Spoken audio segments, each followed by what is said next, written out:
Pak Anies, kita mengerti tadi bahwa angka kematian atau usia hidup Indonesia termasuk cukup memprihatinkan, dan ini masalahnya adalah karena kekurangan dokter.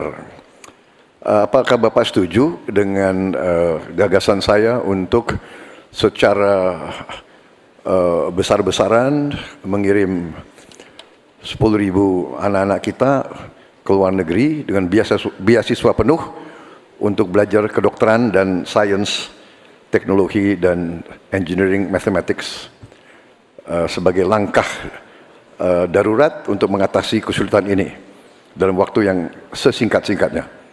Terima kasih. Masih ada waktu Bapak? Cukup? Silakan Bapak Anies Baswedan untuk langsung menjawab pertanyaan dari Bapak Prabowo Subianto. Waktu Bapak 2 menit untuk menjawab, silakan. Ya, prinsip untuk meningkatkan kompetensi kami setuju Pak. Karena kompetensi yang meningkat bagaimanapun juga akan bermanfaat. Nah, isunya adalah kita harus melihat apa yang menjadi urgen hari ini. Dan di situ harus berbicara dengan siapa? Berbicara dengan stakeholder. Negara punya kewenangan, tapi sekali lagi pengetahuan dan situasi di lapangan kita harus berbicara dengan stakeholder. Siapa itu? Asosiasi profesi, kemudian Kementerian Kesehatan, dinas di daerah, kemudian para aktivis, para pengamat, para pakar. Kumpulkan datanya, lihat apa yang menjadi kebutuhan. Sehingga kita bukan meloncat langsung ini adalah yang dibutuhkan. Kenapa? Karena seringkali yang kita anggap sebagai kebutuhan belum tentu di lapangan itu menjadi kebutuhan. Tapi prinsip pengembangan kompetensinya setuju Pak. Dan bila memang diharuskan untuk belajar ke luar negeri, maka go ahead. Tapi bila dibalik, profesor yang dibawa ke sini, institusinya dibawa ke sini juga tidak masalah. Karena dengan begitu proses belajar itu akan terjadi. Jadi kami melihat pengembangan kompetensi itu baik.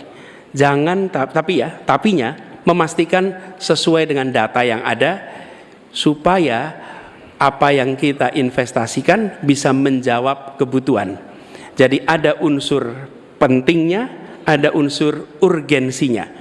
Kita kerjakan mana? Yang dapat dua-duanya, yang urgen dan yang penting, supaya hasilnya bisa langsung kita manfaatkan untuk Indonesia. Begitu jawabannya kira-kira Bapak. Terima kasih. Masih ada waktu Bapak? Cukup? Ingin dimanfaatkan?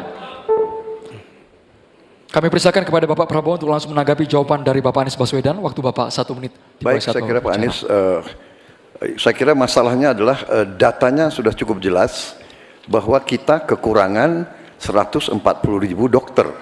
Sebagai contoh, di Atambua ada satu rumah sakit yang seharusnya ada 16 dokter, dokternya hanya 1 orang.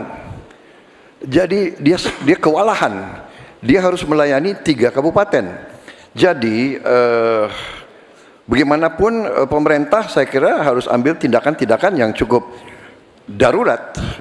Dan untuk itu menurut kami ya, kita harus ambil langkah-langkah berani, mengirim sebanyak mungkin. Tapi saya setuju juga mengundang profesor-profesor untuk mengajar di kita.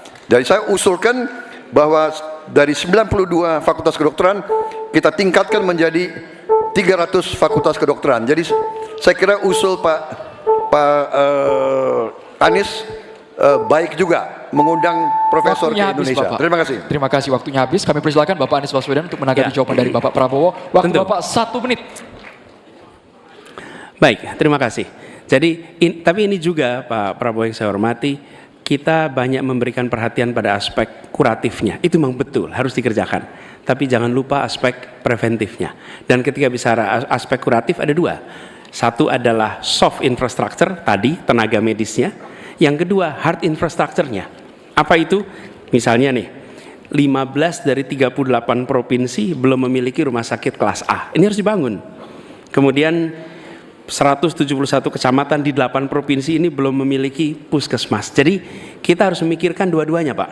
Soft infrastructure, manusianya, hard infrastructure, dan jangan lupa itu semua adalah efek dari pola hidup yang tidak, salah satunya efek pola hidup yang tidak sehat. Tidak, karena itulah promotif preventif itu penting.